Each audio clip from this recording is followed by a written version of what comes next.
Ya Nabi salam alaika, Ya Rasul salam alaika. Assalamualaikum warahmatullahi wabarakatuh.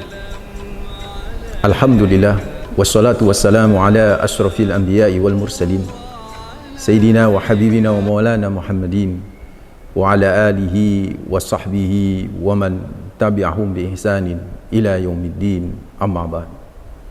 Ikhwatuddin hafizahumullah, saudaraku, sobat Aqyas hafizahumullah yang insyaallah selalu dijaga sama Allah Rabbul Alamin. Alhamdulillah, pertama kita panjatkan rasa syukur yang mendalam, terus menerus kita haturkan hanya kepada Allah Rabbul Alamin, Tuhan semesta alam ini yang telah begitu banyak memberikan kenikmatannya kepada kita, yang begitu besar menurunkan karunia-Nya yang kita tak sanggup berhitung, dengan nikmatnya yang luar biasa yang Allah karuniakan kepada kita. Yang bisa kita lakukan terhadap nikmat-nikmatnya adalah selalu bersyukur.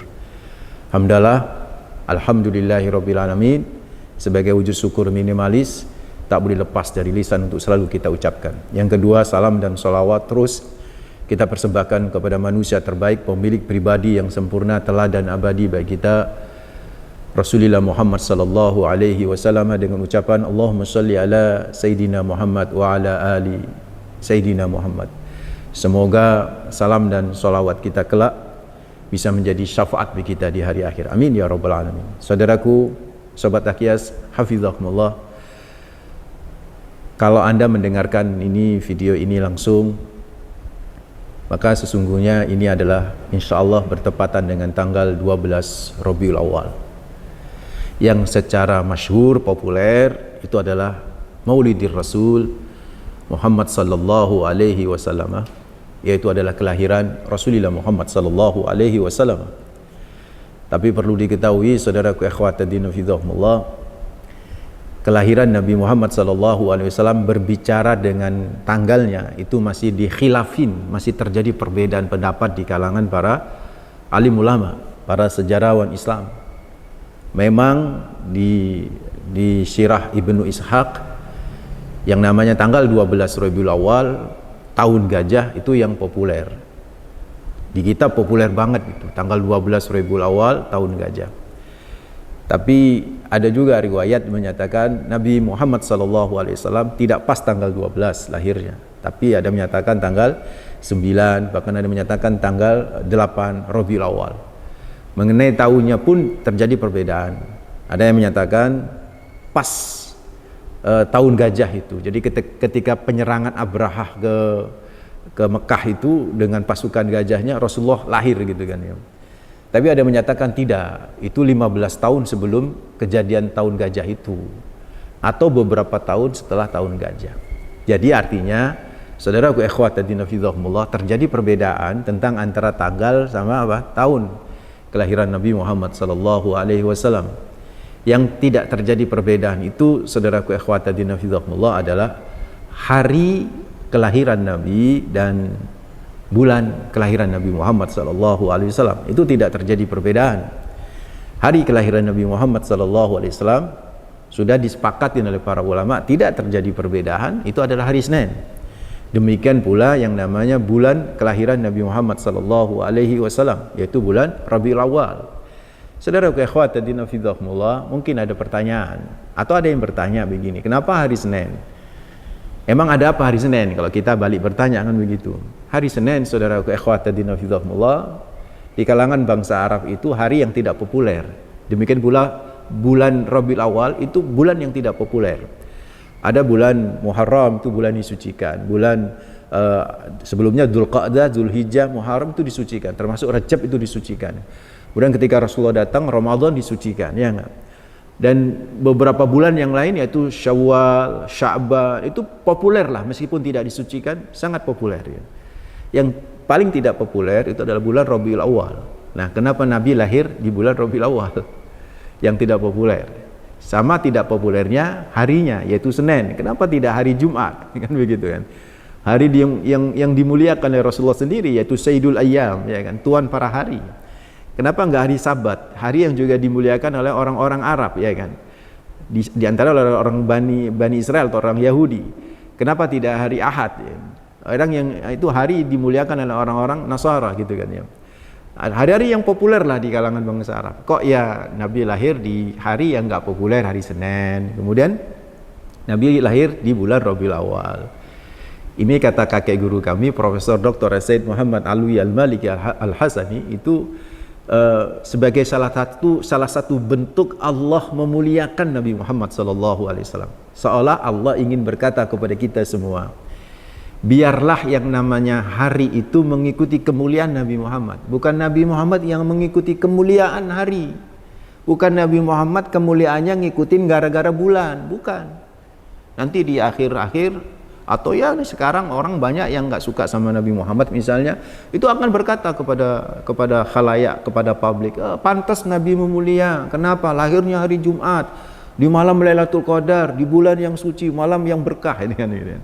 Pantas itu, supaya kemuliaan Nabi Muhammad itu benar-benar anugerah Allahu Rabbul Alamin. Saudaraku ikhwata din hafizahumullah, bukan karena hari kemuliaan Nabi Muhammad itu, bukan karena malam Jumat, bukan karena malam Lailatul Qadar itu kemuliaan Nabi Muhammad. Nabi Muhammad itu mulia secara automatically gitu kan. Biarlah hari yang jadi mulia gara-gara Nabi gitu kan. Biarlah bulan yang jadi bulan Rabiul Awal yang mulia itu gara-gara Nabi. Biarlah kita mulia gara-gara Nabi. Justru semua alam semesta ini mulia gara-gara Nabi Muhammad SAW. Laulan Nabi ma khalaqtul amlak. Kalau enggak ada Nabi enggak akan ada nih alam semesta. Ini ekstrimnya seperti itu kan ya. Karena memang Allah ingin menurunkan Al-Quran. Kan Al-Quran diturunkan hanya kepada Nabi Muhammad SAW. Bagaimana Al-Quran bisa turun kalau kemudian yang nerima enggak ada kan begitu kan ya. Dan Al-Quran ini hudan linnas, sebagai kitab suci pamungkas yang akan menjadi pegangan umat seluruh dunia. Dan karena itulah kemudian alam semesta tetap eksis sebagai sebagai tempat yang luar biasa bagi manusia, dan manusia sebagai khalifahnya. Bagaimana kemudian manusia sebagai khalifah kalau nggak dapat petunjuk dari Allah yaitu Al-Quran? Itu logikanya, sehingga kalau ada pernyataan laulan nabi ma khalaqtul amlak, andai tidak ada Nabi nggak akan ada alam semesta ini ada benarnya gitu loh saudara. Karena Nabi itu Masya Allah luar biasa dimuliakan sama Allah. Kemuliaan Nabi Muhammad itu sampai-sampai Allah sendiri dalam surat Al-Qalam itu memuji Nabi loh saudaraku ikhwata din hafizahumullah. Wa innaka la'ala khuluqin azim. Itu pernyataan Allah itu. Wa innaka la'ala khuluqin azim. Coba perhatikan. Kalau bapak-bapak dipuji-puji sama bawahan, bapak atasan nih dipuji-puji sama bawahan, ya wajar lah. Saya punya anak muji-muji saya, wajar. Saya punya bawahan misalnya ya, asisten misalnya, dia muji-muji saya, wajar. Saya punya santri muji-muji saya, wajar. Saya punya kolega yang sejawat dengan saya, sejajar dengan saya, yang nggak levelnya sejajar, muji-muji saya, wajar. Tapi coba kalau guru saya yang muji saya, kan beda saudaraku. Kalau atasan saya yang muji saya, beda saudaraku. Kalau atasan bapak-bapak, muji bapak-bapak, itu beda, nilainya beda. Apalagi yang muji itu tak ada lagi atasan kecuali huwa, dia Allahu Azza wa Jalla. Nggak ada lagi di atas Allah memuji makhluknya. Yang dipuji secara khusus, wa innaka, sesungguhnya engkau ya Muhammad la'ala khuluqin azim, sungguh berada di tempat tinggi akhlak yang agung, azim. Al-azim memuji Nabi Muhammad dengan sifat azim, sesuatu yang luar biasa saudaraku. Kata guru kami Profesor Dr. Said Muhammad bin Alwi Al-Maliki Al-Hasani, semua pujian yang kita berikan kepada Nabi Muhammad SAW yang hebat-hebat tuh, ya enggak ada. Itu enggak ada apa-apanya dengan pujian Allah wa innaka la'ala khuluqin azim kepada Rasulullah Muhammad SAW.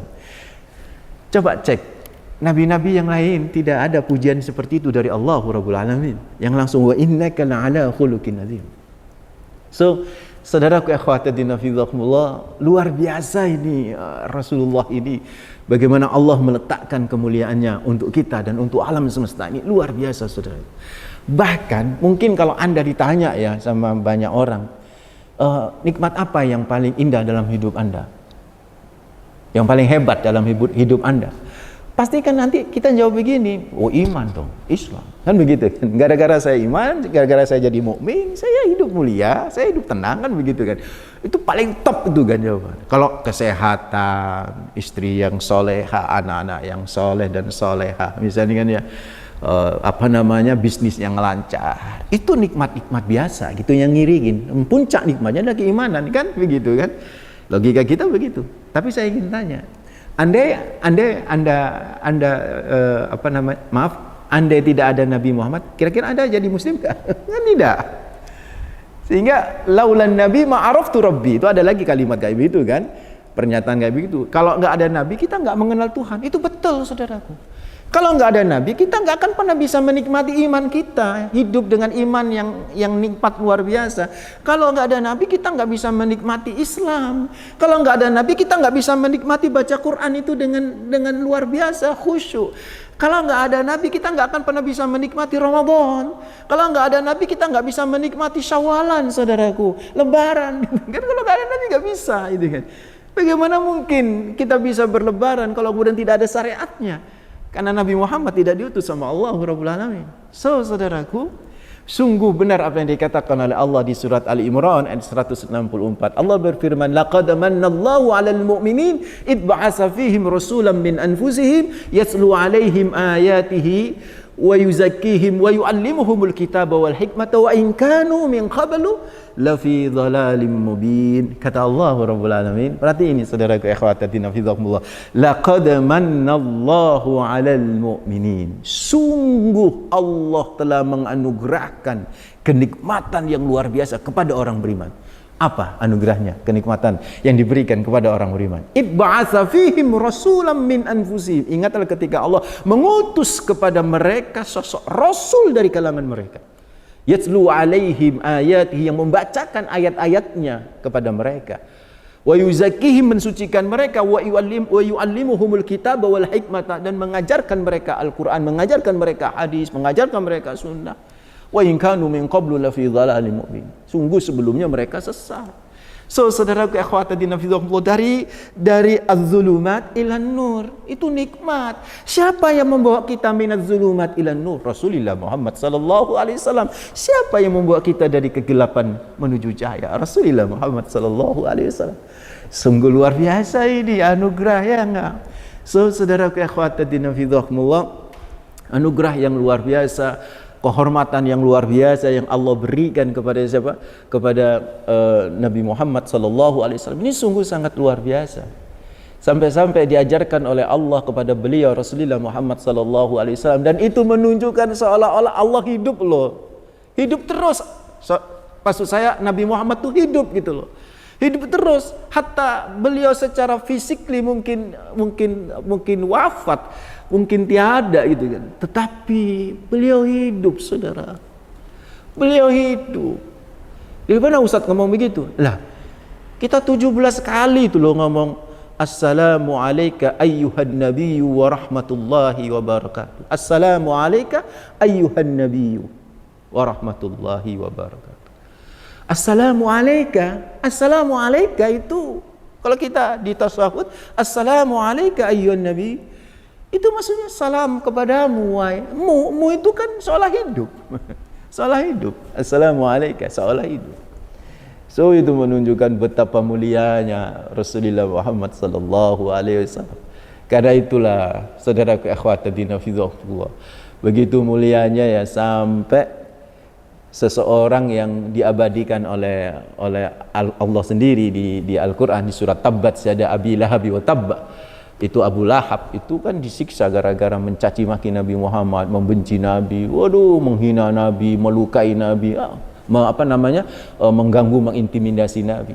Tapi dihargai sama Allah Rabbul Alamin. Tiap hari Senin dia diberi peringan siksaannya. Ini ada riwayatnya banyak, saudaraku. Riwayatnya banyak, ada di hadis mursalan Imam Bukhari, ada di kitab Al-Musannafnya Imam As-Sun'ani, ya kan? Ada di kitab Ibnu Katsir menceritakan itu juga. Banyaklah itu riwayat-riwayat kayak begitu. Sampai ada seorang pakar hadis yang bernama Al-Hafidh Syamsuddin bin Nasruddin Ad-Dimashq, itu membuat sebuah syair begini, idza kana hadza kafiran zammuhu bitabbat yadahu fil jahimi mukhallada ata annahu fi yaumil isnin daiman yukhaffafu anhu lisururi bi ahmada famadhannu bil abdi allati tulu umrihi bi ahmada masrura wa mata muwahhada. Kata beliau ini, Syekh Syamsuddin bin Nashiruddin ad-Dimashq, itu beliau berkata begini, kalau orang kafir ini saja yang diabadikan kekafirannya oleh tabbat syada abi lahabi wa tabba, dan dia berada fil jahimi mukhallada, di neraka jahim abadi gitu loh. Ata yaumal isnin, ata fi yaumil isnin daiman annahu daiman yukhaffafu anhu lisururi bi ahmada. Ada riwayat di hari Senin bahwa dia diperingan siksanya karena bergembira dengan Ahmada. Ketika beliau lahir, Rasulullah lahir kan dikabarkan oleh pembantunya Suwaibah, berkata kepada Abu Lahab, ya Abu Lahab, anakmu lahir, maksudnya keponakan. Maka kemudian Abu Lahab bergembira, saking gembiranya sampai Suwaibah dimerdekakan. Dan tak ada hadiah yang terbesar bagi seseorang adalah kemerdekaan, seorang budak adalah kemerdekaan. Dan itu dihargai sama Allah, sehingga tiap hari Senin diperingan siksaannya. Famadzannu bil abdillati tulu umrihi bi ahmada masrura wa mata muwahhada. Bagaimana anggapan bagi seorang hamba yang selama hidupnya tak pernah membenci Nabi Muhammad, selama hidupnya selalu bahagia dengan kehadiran Nabi, selalu mempraktekkan apa yang telah diajarkan oleh Nabi, wa mata muwahhada, bahkan matinya pun dalam kondisi masih beriman dan masih bertauhid kepada Allah dan mengakui Rasulullah sebagai rasulnya. Maka tidak bisa kita bayangkan apresiasi dan penghargaan Allah kepada kita-kita yang benar-benar mencintai Nabi Muhammad. Ayo saudaraku akhwatiddin hafizahumullah, bergembiralah dengan kelahiran Nabi Muhammad sallallahu alaihi wasallam dengan penuh kegembiraan. Pujilah Rasulullah Muhammad sallallahu alaihi wasallam dengan pujian yang luar biasa dan yang memang sepantasnya kita memuji kepada beliau Rasulullah Muhammad sallallahu alaihi wasallam. Ingat, seluruh kebahagiaan kita akan semua nikmat yang Allah berikan kepada kita, harta, anak yang soleh, keluarga, sakinah, mawadah, itu tak ada apa-apanya dengan kebahagiaan kita kepada sang Rasulullah Muhammad sallallahu alaihi wasallam. Makanya saudaraku ikhwatiddin fillah, dalam surat Yunus ayat 58 Allah pernah berfirman, qul bi fadlillah matihi fabidzalika falyafrahu huwa khairum mimma yajma'un. Katakan ya Muhammad kepada mereka, dengan karunia Allah dan dengan rahmat Allah semestinya mereka bergembira. Imam Asy'uti menukil dari Ibnu Abbas menukil firman Allah surat Al-Anbiya ayat 107 untuk menafsirkan Yunus 58 ini. Apa yang dimaksud dengan rahmat Allah kita bergembira? Kata Ibnu Abbas, itu yang dimaksud adalah wa ma arsalnaka illa rahmatan lil alamin. Tidaklah kami utus engkau ya Muhammad kecuali engkau sebagai rahmat bagi alam semesta ini. Artinya Nabi Muhammad itu rahmat gitu. Jadi kalau di Yunus 58 kita diperintah untuk bergembira dengan sang rahmat, maksudnya adalah kita bergembira dengan siapa? Rasulullah Muhammad sallallahu alaihi wasallam. So, bergembira dengan Rasulullah Muhammad sallallahu alaihi wasallam, bergembira dengan kelahiran Nabi, bergembira dengan sunnah-sunnahnya Nabi, bergembira dengan ajaran Nabi Muhammad, bergembira dengan kita berselawat kepada Nabi Muhammad sallallahu alaihi wasallam. Huwa khairum mimma yajma'un. Itu jauh lebih baik dari apa yang kita kumpulkan, saudaraku. Terakhir, saudaraku, mungkin ada yang bertanya, emang bergembira dengan kelahiran Nabi di era sekarang ini seperti memperingati Maulid itu diajarkan oleh Nabi? Ya, diajarkan oleh Nabi Muhammad SAW. Bahkan itu dipraktekkan oleh sahabat-sahabatnya. Kok bisa Pak Ustadz ngomong begitu? Ingat dalam sebuah riwayat di Sahih Muslim nomor 1162 kalau tidak salah, itu ketika Rasulullah ditanya, ya Rasulullah, kalau ada puasa sehari puasa enggak? Itu gimana ya Rasulullah? Oh, dzaka saumu akhi Daud. Itu puasanya saudaraku Daud alaihi salam. Nah, kalau berpuasa hari Senin ya Rasulullah. Maka Rasulullah menjawab, dzaka yaumun wulidtu fihi wa bu'istu fi au unzila alayya. Kata Rasulullah Muhammad SAW, itu hari karena aku dilahirkan. Jadi puasa hari Senin itu karena kelahiran Nabi. Nabi sendiri berkata, memang dalam riwayat yang lain disebutkan tu'radu a'malul ibad tu'radu yaumal isnin wal khamis. bahwa amalan-amalan hamba itu nanti dilaporkan oleh para malaikat kepada Allah tiap hari Senin dan hari Kamis. Dan kata Rasulullah, aku ingin berpuasa ketika aku dilaporkan. Artinya apa? Fadilah-fadilah yang namanya berpuasa hari Senin. Yang pertama itu dzaka yaumun wulidtu fi, itu hari karena aku dilahirkan. Nabi sendiri yang berbicara. Jadi kalau kemudian sahabat-sahabat Nabi berpuasa hari Senin itu karena apa? Satu, karena ngikuti Nabi. Di antara ngikuti Nabi kenapa? Karena Nabi sendiri kan memperingati kelahirannya dengan berpuasa. Maka sahabat pun memperingati kelahiran Nabi Muhammad dengan berpuasa. Di samping karena ingin laporannya juga diungkap nanti tiap hari Senin. Jadi saudaraku, kalau ada yang berkata, apakah itu pernah dilakukan oleh Nabi? Iya, itu pernah dilakukan oleh Nabi oleh sahabat-sahabat. Sahabat-sahabat puasa hari Senin itu karena apa? Ya karena apa? Nabi lahir di hari Senin, Al-Quran turun di hari Senin, dibangkitkan nanti kita Nabi dibangkitkan nanti di hari Senin. Jadi ngikuti Nabi, di samping juga mengikuti fadilah yang lain, yaitu amalan diangkat tiap hari Senin. So, saudaraku ikhwatadina fidzakumullah, ayo bergembiralah dengan Rasulullah Muhammad sallallahu alaihi wasallam. Bergembiralah dengan maulid Nabi Muhammad, sosok Nabi Muhammad. Bergembiralah dengan maulid Nabi Muhammad sallallahu alaihi wasallam, yaitu hari kelahiran Nabi Muhammad sallallahu alaihi wasallam. Bergembira dengan kelahiran Nabi sama saja kita bergembira dengan sunnah-sunnahnya Nabi, dengan ajaran-ajaran Nabi Muhammad. Kita harus gembira dong, semangat untuk mengamalkan sunnah-sunnah Nabi Muhammad sallallahu alaihi wasallam. Kita harus bergembira kan dengan ajaran Rasulullah Muhammad sallallahu alaihi wasallam. Kita bergembira untuk selalu bersolawat kepada Rasulullah Muhammad sallallahu alaihi wasallam. Kita bergembira untuk meneladani Rasulullah Muhammad sallallahu alaihi wasallam.